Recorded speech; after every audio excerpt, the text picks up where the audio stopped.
मंगल Dhillon channel एक ऐसा channel जो आपका जीवन बदल सकता है, जैसे अब तक बहुतों का जीवन बदल चुका है। मंगल ढिल्लोन चैनल।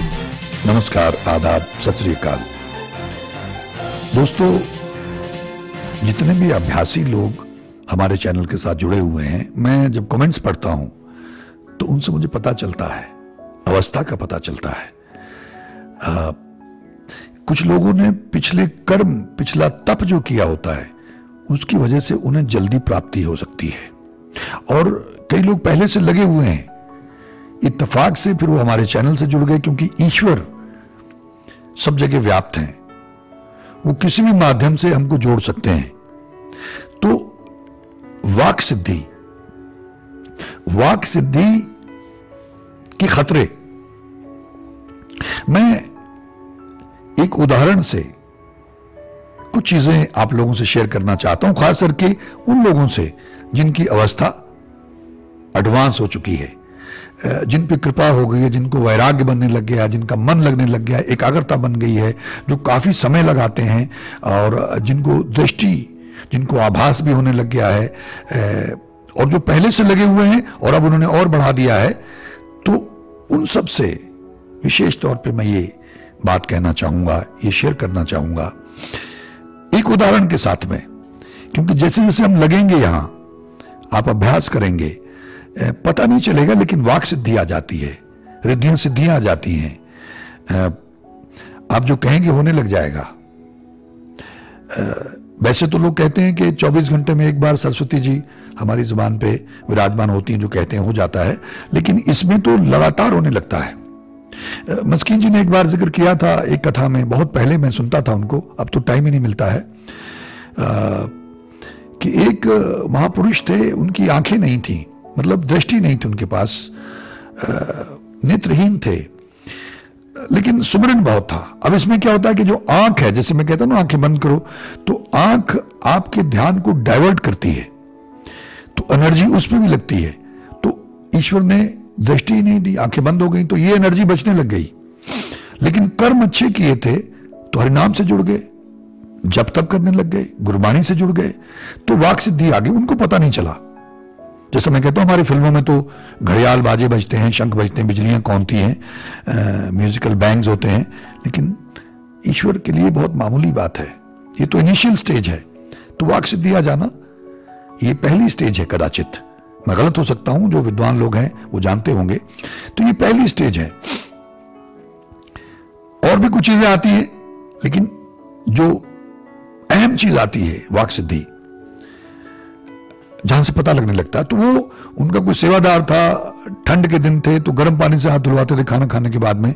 तो सेवक ने कहीं पानी चेक नहीं किया, तो उसने वो पानी ज्यादा गर्म था, उनके हाथ पे डाला, तो हाथ उनके जलने लगे, तो उन्होंने ऐसे झटक दिया और गुस्से में आके उससे कहा कि अंधा हो गया क्या। उस आदमी की दृष्टि चली गई, वो अंधा हो गया वास्तव में। तब उनको पता चला, उनको बड़ा अफसोस हुआ कि वाक सिद्धि आ गई है, मुझे सावधान रहना होगा। जब आप के कंधों पे जिम्मेदारी आती है, तो आपको बहुत सावधान रहना पड़ता है, बहुत संयम बरतना पड़ता है। जैसे आप देखते हैं मुल्कों में कि किसी मुल्क में अगर खतरा है आतंकवादियों से, या उनके जो टेम्परामेंट ऐसा है उस कंट्री के लोगों का, तो वहां पे न्यूक्लियर बम की पाबंदी लगाई हुई थी कि क्या पता ये लोग चला ही दें, या इनके आतंकवादियों के हाथ में आ जाए तो वो ब्लैकमेल करना शुरू कर दें वर्ल्ड को या किसी कंट्री को।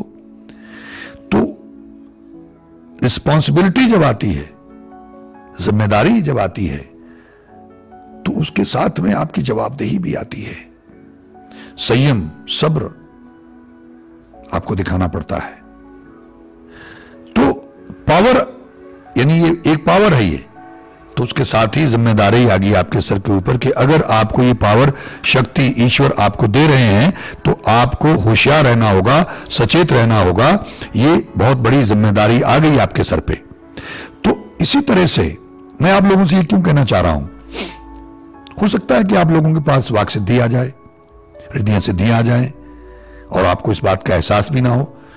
कभी आप गुस्से में आके कुछ कह देंगे और घट जाएगा, तब आपको पता चलेगा। या किसी आप शब्द पढ़ के 5 बार या 7 बार फूंक मार देंगे या वैसे ही पढ़ देंगे किसी के कान में, तो वो ठीक हो जाएगा। तब आपको पता लगने लगेगा कि मेरे पास ये मंत्र सिद्ध हो गए हैं। चाहे वो गुरबाणी को हो, कोई और शब्द हो, कोई एक वर्ड हो कि वो सिद्ध हो गया है। और इसी तरह से शक्तियां आने लगती हैं आपके पास। तो अब ये पावर आ रही है आपके पास, तो जिम्मेदारी बढ़ेगी आपकी, कहीं आप नुकसान ना उठा जाएं। क्यों?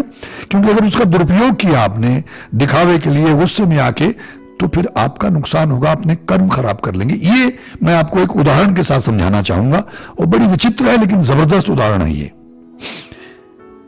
एक बाबा जी थे, बहुत तप था उनका, बड़ी साधना थी उनकी, मैं उनका नाम नहीं बताऊंगा।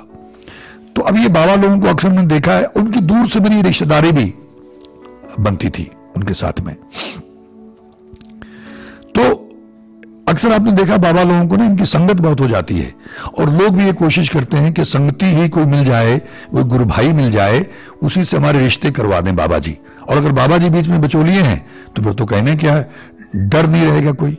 और वो क्योंकि मांस नहीं खाते होंगे, मदिरा नहीं पीते होंगे, बुरी आदत नहीं होगी, और भक्त लोग होंगे, तो ऐसा सोच के कई बार दादा दादी या माता पिता बाबा जी से कह देते हैं कि हमारा कहीं ना कहीं कोई अच्छी लड़की या लड़का देख के रिश्ता करवा दें। तो बाबा लोग बिचौलिए बन जाते हैं बीच में अपनी ही संगत के अंदर से।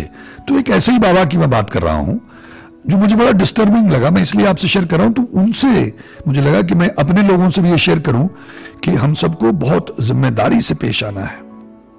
पावर आएगी तो we have to become very responsible. और वो जो युधिष्ठिर से यक्ष ने प्रश्न पूछा, तो कहा कि जितने भी अनुभव हो जाएं, मनुष्य सीखता नहीं है, उसका स्वभाव नहीं बदलता है। ये परम सत्य है, कट सत्य है। तो वो बाबा जी के पास एक परिवार आया, तो उन्होंने कहा कि ये जो बच्ची है आपके सत्संग में आती है, ये हमारे साथ बड़ी घुल मिल गई है, हमको ये अच्छी लगती है। इसके माता पिता नहीं है क्योंकि दादा दादी ने उसको पाला था, तो उन सबको मालूम था। तो बाबा जी हम इसका रिश्ता चाहते हैं, छोटे थे बच्चे, ज्यादा बड़े नहीं थे अभी, कि हमें अपने बेटे के लिए इसका रिश्ता चाहते हैं। तो बाबा जी ने कहा बड़ी अच्छी बात है, तय हो गया। जो भी उसकी बेसिक सेरेमनी थी वो कर ली गई। अब बच्चे बड़े होने लग गए, और इसी दौरान इत्तेफाक से उनके एक बेटा था, और बाबा जी के जो सत्संगी थे उनकी एक बेटी थी। तो वो कहीं बीच में बात चली, तो जो बेटी वाले थे इन्होंने उनका बेटा देखा, तो उन्होंने कहा कि ये बेटा इनका बड़ा होनहार लगता है, परिवार भी अच्छा है। तो बाबा जी से बातचीत हुई, तो उन्होंने कहा चलो ये इस बेटे का जो है, इनके बेटे का ये अपनी बेटी के साथ कर दीजिए। तो उन्होंने कहा जी बाबा जो आज्ञा आपकी, क्योंकि वो बड़े अनन्य भक्त थे उनके। जो बाबा जी ने कह दिया फाइनल, कुछ सोचना विचारना, कुंडली मिलाना कुछ नहीं। तो ये जब हो गया, अब बच्चे बड़े होने लगे, तो वो जो लड़की जिसके माता पिता गुजर चुके थे और जिसको दादा दादी ने पाला था, वो लड़की अपना आगे हायर स्टडीज के लिए गई, पढ़ने के लिए। कहीं मेरा ख्याल पुरानी बात है ये, उसको शायद कहीं विदेश उन्होंने भेजा। तो अब वो लड़की पहले तो यहां उसने जब हायर स्टडीज करने लगी यहां पे इंडिया में ही, तो वो बिगड़ गई। और वो जो परिवार बाबा जी से जुड़ा हुआ था, उनका बेटा जो था वो इस दौरान विदेश चले गए। तो वो विदेश जाने के बाद में वो जो लड़का था, क्योंकि बाबा जी से जुड़े थे, तो वो सब लोग बड़े अमृतधारी किस्म के लोग थे, पाठ करने वाले लोग, नित्यनेम करने वाले लोग, गुरु को मानने वाले लोग, और सदाचारी लोग। कोई मदरा पान नहीं, कोई नशा नहीं, कोई मांस नहीं। ये जो लड़की थी जिसको दादा दादी ने पाला था, वो बिगड़ गई संगत में, उल्टे सीधे काम, बाल कटाने लग गई। और उसने कहा कि मैंने तो अमृत नहीं छकना है, मैंने तो साबित सूरत भी नहीं रहना है, यानी वो केश की वगैरह लेते हैं उनको जो अमृत छकाते हैं, और मैंने तो पाठ वगैरह में उसका इंटरेस्ट नहीं था। वो मॉडर्न दुनिया की तरफ आकर्षित हो गई। अब ये बड़ा धर्म संकट पैदा हो गया दोनों फैमिलीज के लिए कि क्या करें। बाबा जी से कहते हैं तो बाबा जी बुरा मान जाएंगे। अच्छा, बाबा जी बड़े क्रोध वाले थे, मतलब उनको क्रोध आ जाए तो वो कुछ भी कह देते थे। मतलब मैंने उनको एक बार देखा तो मैं दंगी रह गया। मैंने उनसे तो नहीं कहा, लेकिन मैं सोचता रहा कि भाई फिर पाठ जाप का, जब तप का और इस अध्यात्म में उस सीमा को हासिल करने का क्या लाभ अगर आपका स्वभाव नहीं बदला। क्योंकि मैं अक्सर ये कहता रहूं, मैं गलत हो सकता हूं, कि जब आप हरि से जुड़ जाते, जो हरि भजे सो हरिसा हो, तो परम दयालु है, तो आपका स्वभाव बदलेगा। सबसे पहली चेंज तो यही आएगी। मैं अक्सर ये कहता रहा हूं। तो मैंने कहा यार ये इतना पाठ करते हैं, इतने बड़े बाबा हैं, इतना इन्होंने तप किया है और इतनी बड़ी शक्तियां हैं, इनका तो स्वभाव नहीं बदला है। ये क्रोध में आ जाते हैं, उनको पता नहीं, अनाप शराब पकड़ने लगते हैं। एक बार मैंने देखा था, 2 बच्चियों को बिगड़े थे, वो उनको विदेश भेजना था उन्होंने, और वो माँ बाप छोड़ जाते हैं बाबाओं के पास। तो मुझे एक रात वहां रुकना था और मैं लेट पहुंचा, तो उनको खाना उन्होंने खिलवाने के उन बच्चियों को उठाया और उनका बिहेवियर देख के मैं बड़ा निराश हुआ था। खैर, तो ये बच्ची जब बिगड़ गई, मॉडर्न हो गई, तो लड़का लड़की जब मिलते थे तो लड़की ने कहा कि मुझे तो क्लीन शेवन चाहिए, I am not interested in you, मैं तुमसे शादी नहीं करनी है। वो अमरधारी था लड़का। तो ये बड़ा डिस्प्यूट पैदा हो गया। अब जब ये डिस्प्यूट पैदा हो गया तो उनकी समझ में नहीं क्या करें। अब वो लोग बेचारे इतने भक्त थे बाबा जी के, अनन्य भक्त थे, कि वो बाबा जी को जवाब कैसे दें। और वो लड़की के साथ में सिंपैथी कि उसके माता पिता बचपन में गुजर गए थे तो उसके साथ ज्यादती ना हो। इसलिए जब लड़के लड़की ने थोड़े बड़े हो गए, ग्रो अप कर गए वो, तो आपस में बात की, तो लड़की ने उसको पॉइंट ब्लैंक मना कर दिया कि भाई you are not my type, मुझे तो क्लीन शेवन चाहिए और मुझसे ये सब नहीं होगा जो तुम कराना चाहते हो, कि अमृत चखना होगा, गुरुद्वारे जाना होगा, पाठ करना होगा, नित्यनेम करना होगा, मेरे बस की बात नहीं है। तो अब ये बात पता नहीं बाबा जी को मालूम थी या नहीं मालूम थी, लेकिन वो जो बेचारे लड़के के माता पिता थे, उन्होंने लड़के से कहा कि चलो तुमको जब लड़की ने मना कर दिया है तो हम बाबा जी को बुरा ना लगे लड़की के बारे में कि हम उस पर झूठा इल्जाम लगा रहे हैं या उसको बदनाम करने की कोशिश कर रहे हैं, तो हम कह देंगे कि भाई हमारे लड़के ने मना कर दिया है कि वो शादी नहीं करेगा। ये बाबा जी को अपनी मतलब गुड फेथ में रखने के लिए कि बाबा जी भड़क ना जाएं, और बाबा जी इतने क्रोधित हो जाते हैं अगर उनका कहना कोई ना माने तो कभी श्राप ना दे दें, क्योंकि वो तो कुछ भी बोलने लग जाते हैं और लोगों के दिमाग में भय बना तो इतना जब तक है इनका, ये कह देते हैं तो हो जाता है, इसलिए जो कह देते लोग मान लेते थे उनसे। तो जब उन्होंने आके उनसे कहा बाबा जी से कि हमारे लड़के ने मना कर दिया, बाबा जी हमें माफ करें, बड़ा विनम्र ढंग से कहा जाके, हाथ पांव जोड़ के बेचारों ने बड़ी हिम्मत करके, तो बाबा जी तो आग बबूला हो गए। बाबा जी को पता नहीं क्यों बाबा जी आग बबूला हो गए। बजाय कारण पूछने के, बजाय ये जानने और समझने के कि अगर वो बच्ची ऐसा कर रही है तो उसको सुधारा जाए, और अगर वो बच्ची बिगड़ गई है तो ये बड़े अफसोस की बात है, उसके दादा दादी से बात करें, उसको खुद बुला के समझाएं, कुछ समय मांग लें ना। बाबा जी ने फायरिंग शुरू कर दी और धड़ाधड़ शराब देनी शुरू कर दी, उन लोगों को बददुआएं देनी शुरू कर दी, और वो बेचारे डरे हुए थे। अब ये साइकोलॉजिकल भी हो सकता है और ये सत्य भी है कि बाबा बहुत पाठ करते होंगे, उनका जब तप होगा, जो लोगों को डर था वो कहीं ना कहीं सही होगा, या फिर जैसा आप सोचते हैं जो भय होता है वैसा हो जाता है। तो उनमें से वो पता नहीं लड़की जो लड़का था उसकी मां को या उसके फादर को कैंसर हो गया, तो उनको लगा देखो बाबा जी ने बद्दुआ दे दी तो हमारे में से किसी को कैंसर हो गया। मुझे याद नहीं कि किसको हुआ था, किसी को कैंसर हो गया था। अब बाबा इतने भड़के हुए, अब उन्हीं के परिवार में जो लड़की थी और जो एक बाबा जी के और श्रद्धालु थे, वो उन्होंने बाबा के जरिए रिश्ता तय किया हुआ था कि इसी परिवार की जिनके यहाँ कैंसर हो गया बाबा के श्राप से, उनके यहाँ एक बेटी थी वो अमृतधारी थी, और वो जो दूसरा परिवार था वो भी बाबा जी का फॉलोअर था, आज्ञाकारी अनन्य भक्त। तो अब वो लड़का लड़की जो है दोनों अमृतधारी, दोनों उस परिवार का जिसको बाबा जी ने श्राप दिया, और जो दूसरा परिवार था उनका बेटा था और इनकी बेटी। तो वो दोनों मतलब एक दूसरे को पसंद करते थे कि भाई we are happy with each other, और हमको ऐसा ही कुछ चाहिए था जो अमृतधारी हो, जो सिख मर्यादाओं के मुताबिक जीवन जीता हो, हमको ऐसा ही चाहिए एक दूसरे के लिए। तो वो खुश थे। अब जो बाबा जी थे उनका तो क्रोध सातवें आसमान पे था, वो तो उनको निस्तो नाबूद कर देना चाहते थे। मतलब मेरी समझ से तो ये, मैं तो जब कोई चीज बहुत रेडिकुलस होती है, मतलब उसमें गुस्सा भी नहीं कर सकते, मैं तो हंस सकता हूं, बिकॉज सो रेडिकुलस कि आप दूसरों को क्या कथा सुनाएंगे, आप दूसरों को सत्संग क्या कराएंगे, आप दूसरों से भक्ति क्या करवाएंगे बाबा जी, कि आप अपने स्वभाव पे नहीं कंट्रोल कर पाए, आपका स्वभाव ही नहीं बदला। और अगर आपने शक्ति हासिल कर लिया तो आप तो अपना सत्यानाश कर रहे हैं, अपने कर्म खराब कर रहे हैं।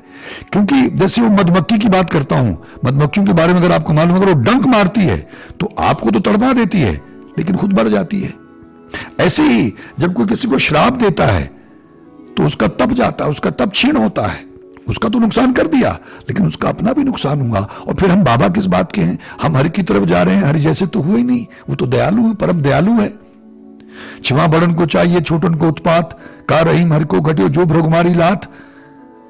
भृगु ऋषि ने हरि की लात मार दी तभी उन्होंने माफ कर दिया।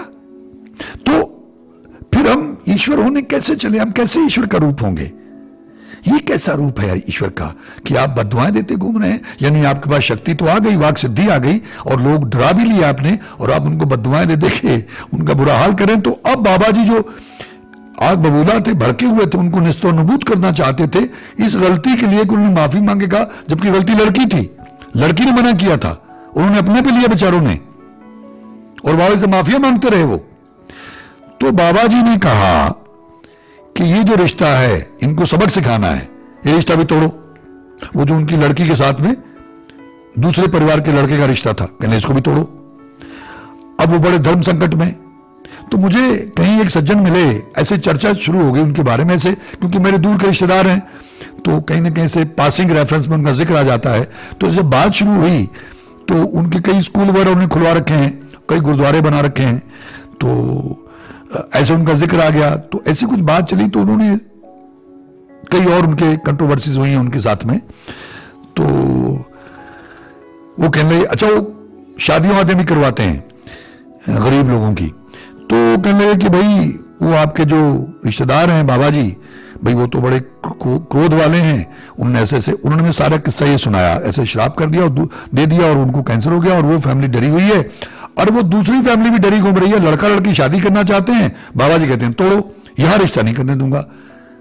जरा सोचिए, ये मैं क्यों आपसे शेयर कर रहा हूं कि अगर ये बाबा ने कुछ हासिल भी कर लिया है तो हासिल नहीं किया है, ये निरर्थक है। आपने तो लोगों को हौसला देना है, सहारा देना है, मार्गदर्शन करना है, सिर पे हाथ रखना है।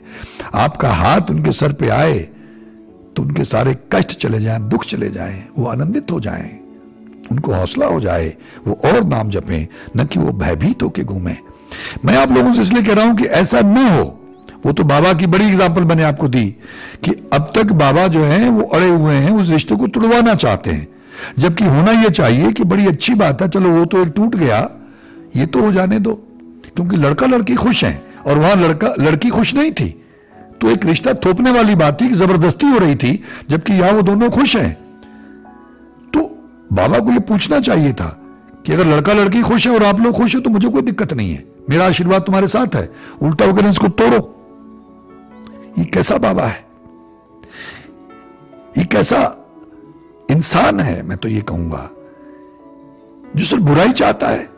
इसका मतलब अहंकार नहीं मरा है, मैंने कह दिया तो फिर तुमने, यानी क्या आप भगवान हैं? उनका संजोग नहीं होगा भाई। अगर संजोग नहीं है तो कैसे होगी शादी, बहाना कुछ भी बने। तो मैं बड़ा हैरान था कि तो बुनियादी बातें हैं। रजा में राजी रहना सबसे बड़ी भक्ति है, भक्ति की पराकाष्ठा है, स्वीकार भाव। इतना जप तप करने के बाद, इतने बड़े बाबा बनने के बाद, इतने स्कूल गुरुद्वारे बनाने के बाद, वो बाबा इतना क्रोध और इतना घमंड, इतना अहंकार, उसका भला कैसे होगा? वो क्या बनेगा अगले जन्म में? मुझे चिंता होगी उसके बारे में, बाबा के बारे में और उस परिवार के बारे में। मैंने आपसे इसलिए शेयर किया कि जो लोग अभ्यास कर रहे हैं, इस बाबा की एग्जाम्पल से आप अलर्ट हो जाइए। ये आपकी लिए चेतावनी है, क्योंकि जब आपके पास पावर आती, शक्ति आती है, तो अहंकार भी आता है, जिम्मेदारी भी आती है। जिम्मेदारी आती है कि उस अहंकार में आके आप उसका दुरुपयोग ना करने लग जाएं। कोई पावर आपके पास आई, जैसे कुछ लोग सिद्धियां कर लेते हैं, 40 दिन पाठ करते हैं, सिद्ध हो गया, दिवाली पे ग्रहण में मैंने कहा हुआ ये आप सिद्ध कर लें, लेकिन उसकी वजह से आपको अहंकार नहीं आना चाहिए। आपको तो विनम्र होना चाहिए, निर्मल होना चाहिए, बहुत हम्बल। तो कोई घड़ियाल नहीं बजेंगे, घंटियां नहीं बजेंगी, शंख नहीं बजेंगे। सहज रूप में ही अगर आप लगातार जपते रहे, और वो 108 बार जब ग्रहण हो तो बैठ के जपें, धूप बत्ती जोत लगा के, कुछ फल रख लें वहां प्रसाद के तौर पे, और जल तो रखा ही करें, जब पाठ करें जल रखें। ग्रहण में नहीं मैं कह रहा हूं, ग्रहण में तो आपने पीना नहीं है, लेकिन वैसे जल रखा कर उसमें फूके मार लिया करें, वो चार्ज हो जाएगा, क्योंकि पानी में सबसे बड़ी रिसेप्टिविटी है। तो ये घटना वो कि सज्जन ने जिक्र किया था तो मुझे याद आ गई, तो मुझे लगा कि जो हमारे साथ लोग जुड़े हुए हैं, जैसे मुझे जिनकी बात दृष्टि उन लोगों ने कुछ बताया मेरे बारे में, तो मैं सतर्क हो गया, मैं अलर्ट हो गया और मैं चुप ही कर गया। इसी तरह से मैं आप लोगों से कहना चाहता हूं कि कई बार ये शक्तियां, ये सिद्धियां हमारे अहंकार को चारा डालती हैं, और अगर हमारा स्वभाव उस अहंकार की वजह से हम जिम्मेदारी को भूल गए, क्योंकि बहुत बड़ी रिस्पॉन्सिबिलिटी आती साथ में, ऐसा अगर आप में से कोई करेगा तो अपने कर्म और खराब कर लेगा, अपना नुकसान कर लेगा। दूसरे का तो हमने किया, लेकिन अपना भी नुकसान कर लेगा, तो इससे बचिएगा। ये मैंने एडवांस में आपको एक ऐसे ईश्वर ने मुझे सुझाया, तो मैंने आपको एडवांस में एक चेतावनी दे दी है, अलर्ट कर दिया, वार्निंग दे दी है कि अगर आपकी ऐसी अवस्था बने और आपको कहीं पता लगे कि आ गया, हो गया, क्योंकि जिस तरह से मैं कमेंट पढ़ता हूं उनसे मुझे पता लगता है कुछ लोग अभ्यासी लोग लगे हुए हैं, कुछ पहले से लगे हुए, तो कुछ अब और लग गए हैं विश्वास के साथ में, तो निश्चित रूप से उनको हासिल होगा। तो अपनी जिम्मेदारी को मत भूलिएगा, अहंकार से बचिएगा और विनम्र होकर उसकी शरण में लेट जाइएगा कि प्रभु मुझे अहंकार से बचाना, मुझे ईगो से बचाना, मुझे ये क्रोध से बचाना, क्योंकि क्रोध तो एक ऐसी चीज है जो सारे गुणों को जला देता है, राख कर देता है। आप कितने भी गुणवान क्यों ना हो, अगर आप क्रोध के कब्जे में आ गए तो सब भस्म कर देगा, राख कर देगा। आ गए ये तो बचिएगा। मैं उम्मीद करता हूं कुछ मित्रों की बात पकड़ में आई और इसका अनुसरण करने का प्रयास करेंगे और इससे लाभ उठाने का भरपूर प्रयास करेंगे। आप सबका बहुत बहुत धन्यवाद। ईश्वर हम सबका भला करे। नमस्कार, जय हिंद, जय भारत। मंगल ढिल्लोन चैनल एक ऐसा चैनल जो आपका जीवन बदल सकता है, जैसे अब तक बहुतों का जीवन बदल चुका है। मंगल ढिल्लोन चैनल।